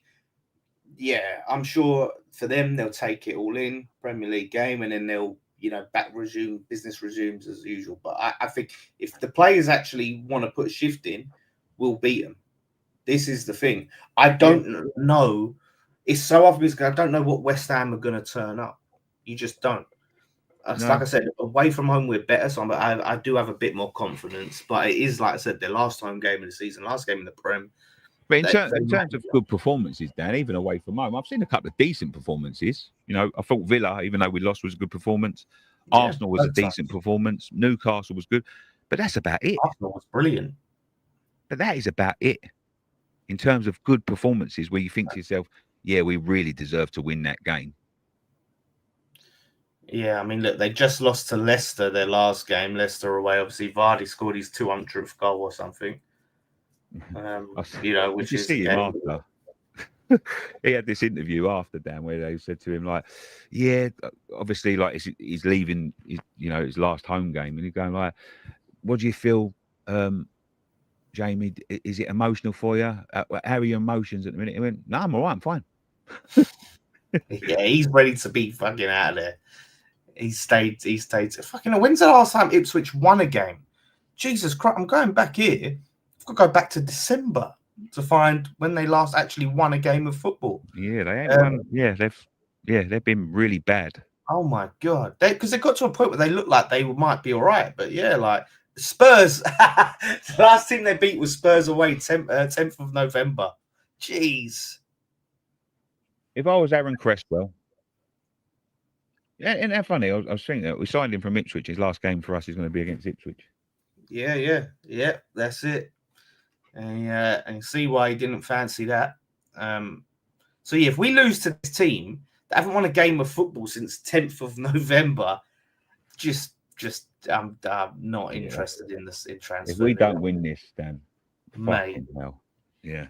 We leave them all as there. I said before, we could potentially still go above Wolves. We could finish 14th. To be I think that'd make us the 6th worst.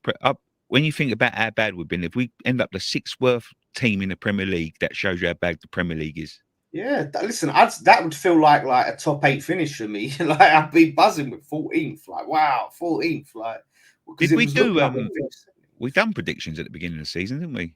Yeah, we'll revisit those. I can't. I'm not looking forward to that one. Nothing will top we're going to finish 5th and above Spurs bold prediction. But to be fair, Dan, I wasn't that far off. We nearly did a couple of years later. Yeah, not that season though that you predicted it for. Yeah, but how many Spurs fans this year have said they're going to finish 5th or 4th or third. Well, yeah. You know what I mean? Yeah. So, Well, we'll chop them up. have you seen the stat that the last 2 seasons we've conceded 135 goals? That is an absolute disgrace. Last season was our record ever for goals conceded in the Premier League. Yeah. And this season under Lopetegui, I mean, bloody hell, we tried to break that record. Yeah, I mean, we're a true, minus 18 goal difference now. This is the thing. It just shows you this is the team we've built. I can't just put it all on managers and all just on individual players. It's what we have built, so it has to go on. Just a quick one. I think someone mentioned it earlier. Pablo Fornals is going to be playing for Betis against Chelsea next week, so we're all going to be Betis fans next week, I'm sure. 100%. Absolutely, 100%. Yeah, that's Pellegrini as well, isn't it? Pellegrini's here. Pellegrini as well, yeah. Does Aguerd not play for them? Betis. Aguerd? No, yeah, didn't he play for? Was it Sociedad, isn't it? No, it was. Was it Bilbao? No, it wasn't Bilbao, was it? Bilbao, no. Some fucking Spanish team, or one of the top Spanish teams. Someone's going to pop up with it in the chat. They played. Adrian plays for there. Does he play for Betis? Sociedad, yeah, it was Sociedad. He plays for Sociedad, yeah. Yeah, man, yeah. So I would love to see. Adrian's a backup keeper for him. Oh, that's cool. Yeah. I'll tell you what, though, when you think about midfield, I'll take him back in an heartbeat, Pablo Fornals. At least he'd give us a bit of effort. We should have never sold him. Man.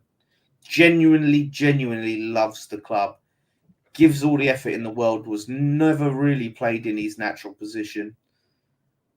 Really got it for him. What about Ben Rama? Do you think we should have kept him in hindsight? Well, I love Ben Rama, and I made a lot of. I defended him a lot, but he hasn't gone well for him. I don't think since he's left. So I think to say yes. I haven't really seen what he's been doing since then. So. Nui said, "I didn't like." If you didn't like Fornals, then there's a problem with you, Nui.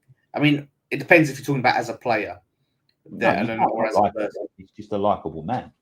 Yeah, he's a lovable. Like, listen, maybe if you're talking about as a player, but again, we bought him. When you bought him, I remember watching like comps of him when we signed him, and watching. There was a Spain game, I think it was Spain when he got played just before we signed him. He was playing in the 10, and we never played him in the 10. He was Clark. Do you know when he first came to us? I was watching some of his goals on YouTube.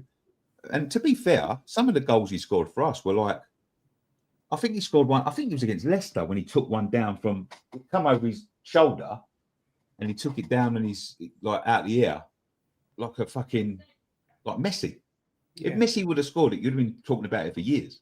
Yeah, and he had the ability in him, but we like I said, we played him. He just got the bollocks knocked out of him by people just taking the piss out of him. Yeah, like I said, he played out of position. Steve says should have never sold Tompkins. I've been saying that for years as well. It was idiots. Because he was Tompkins back now. No, because the thing is, if you remember, he was playing right back. Bilic was playing him right back. And when we played him at right back for that period, I don't think we lost a single game or something. Like, our record with him at right back was brilliant. And then we sell him and then end up playing Antonio, who was doing great on the wing at right back. Like, we could have just kept Tompkins and kept him at right back for the season. I would have been happy with that. And I think we would have finished higher up in the up the table than playing Antonio at right back, because if it'd be the new fucking Antonio Valencia. It really pissed me off. Like I said, I love Bilic, but he made some decisions that baffle me. Absolutely baffle me. But yeah, Tompkins should have stayed, 100%. So there you go, But yeah, we'll see what happens Sunday, mate. We'll see. Thank God it's nearly over. Oh, we've lost him. We've lost Nicky. But yeah, so honestly, yeah, Fornals in that European semi, yeah, that goal he scored, brilliant. Yeah, I mean, memories like, I mean, you have characters in there. It's important, Trigger's talking about Zuma, Kura, Benrahma, Fornals. Yeah, like I said, great characters, great vibes in the changing rooms. It just seems so just miserable and dour now.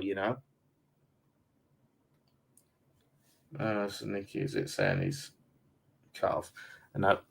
So Dan's 50 quid bet saved against Deji to finish above Spurs. I reckon double it to a ton. Who says we've got nothing to play for? Each position. It's not safe because they could still finish above us. That's the problem. If we, no, it's the thing, even if we draw and they win, they finish above us on goal difference. We have to win. We have to get more points on Sunday than they do. So, like I said, unless we both draw. If they draw and we draw, then that's fine. But we just got to bloody win. Just bloody win. Forest have banned Gary Neville from the City ground for their last game versus Chelsea. Good on them. Good on them. I'm not a Neville hater like something, but I do think he was I think he was a bit out of line, especially after what happened. I should be doing a watch along. Me and Jace and Dan and that going out tomorrow night. Bottomless brunch in Romford. So I don't know what state we'll be in, but I've been said this has been a bit of an argument I've been having with Damo and his brother. My thing is we're drinking tomorrow. Let's drink some water as well. Let's be sensible. And he's like, no, we shouldn't drink water. I'm saying why? Like water doesn't sober you up. It just hydrates you and limits the effects of hangovers the next day. Like why do we have to suffer? We can do something that's going to prevent the suffering and maximize the enjoyment. Why don't we do that? Oh, no, we don't drink. It's like, well, why? Like now it takes me 2 days to recover from a hangover. So what? I'm going to give up 2 days for the sake of one evening. Makes no sense. It makes no sense. So listen, I'm going to keep myself hydrated. So I am in good shape for Sunday to hopefully do the watch along. Keep myself hydrated, limit the effects of the hangover. We'll see. But then bottomless brunches, man, they're lethal because you're just getting these cocktails and that at Turtle Bay. And some of them have Ray and Nephew in them. So you just copious amounts of alcohol. So yeah, I'll see how I am in terms of the watch along. I'm just seeing if Nicky's actually coming back. Tap works, Dan. I don't. Do you mean tap works in terms of tap water? Because I drink tap water and I don't have any issues. But maybe because I'm used to it. I've got an iron stomach because all the years of drinking tap water. But I like tap water.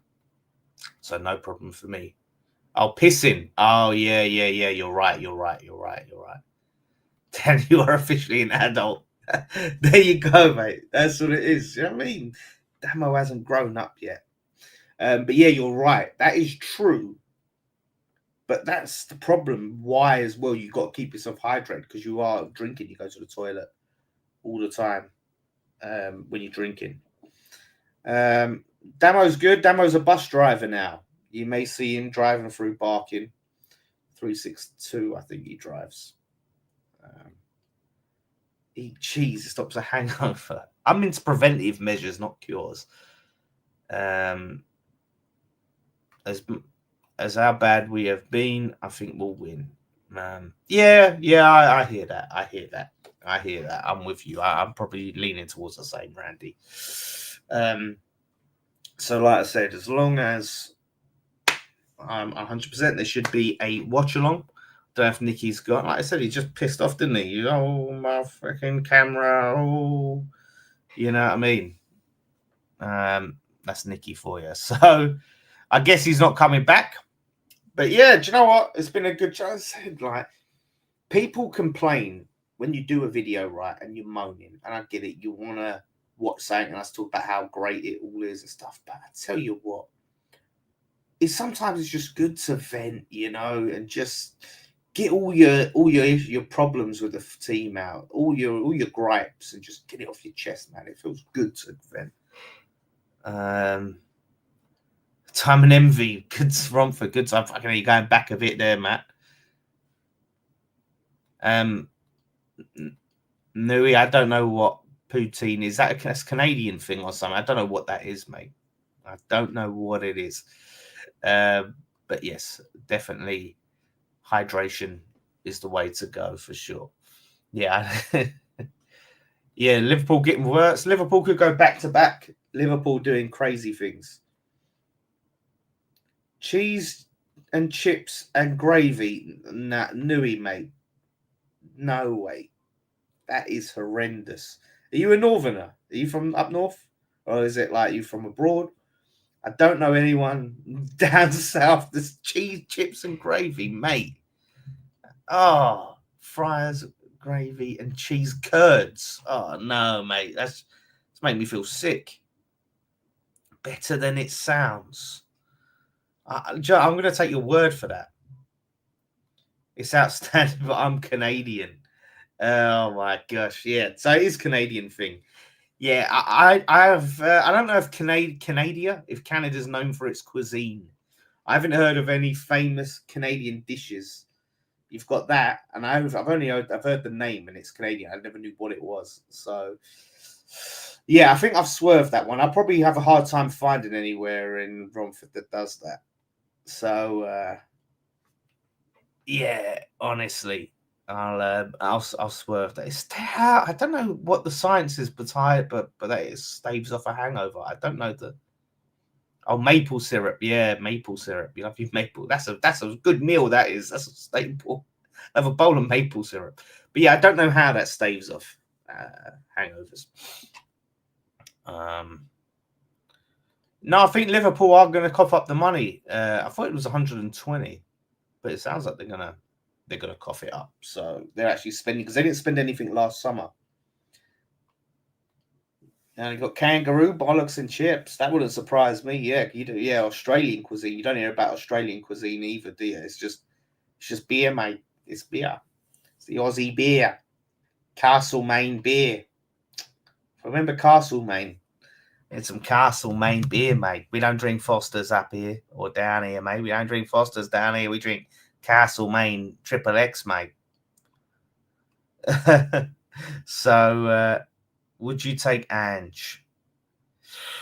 I like Ange, but how dare you? Can't be Ange out. You can't be Ange out, mate. And you, Thomas Frank, give him a chance. The kebab. Oh, I know the one. Yes, I've been to that one. Yeah, I know the one you're talking about. I know the one you're talking about. Yes, that old chestnut. VB. I've never heard of VB. I've never heard of VB beer. I've only heard of Foster's, which apparently isn't Australian, and Castlemaine, which I ain't had in years. I'm saying Sunderland will win it. Ange will be out. Ange, I think they'll give Ange like another season. I think he deserves it. Like, he should at least get a chance to play in the Super Cup. Imagine they was to win the Super Cup. I mean, there's not much chance of that, but bloody hell. Not having a Spurs manager ever. They had a West Ham manager, didn't they? And a Chelsea manager. But yeah, I get it. Bloody hell. Well, like I said, looks like Nicky's not coming back. And you'll get us relegated. I hope so. John. I hope he does. No offence. Nothing against you, mate. Foster's isn't Australian, it's British. It's marketed as Australian, though, isn't it? It's marketed as Australian. So, do you know what? I need to see some Australians drink that. So it's a crap beer. Didn't West Ham get relegated with 42 points? Yeah, no one's getting relegated on 42 points anymore. Those days are done. You'll never see that again. Typical West Ham, innit? It's the West Ham way. Fortune's always hiding. So yeah, listen, thank you all for watching. It's been nice hanging out with you on a Friday evening. Let's hope the last game we go out with a bang. And as Rich says, up the Oilers. Thank you all for watching. And yes, we should see you Sunday. And one thing left to say, come on, you Irons.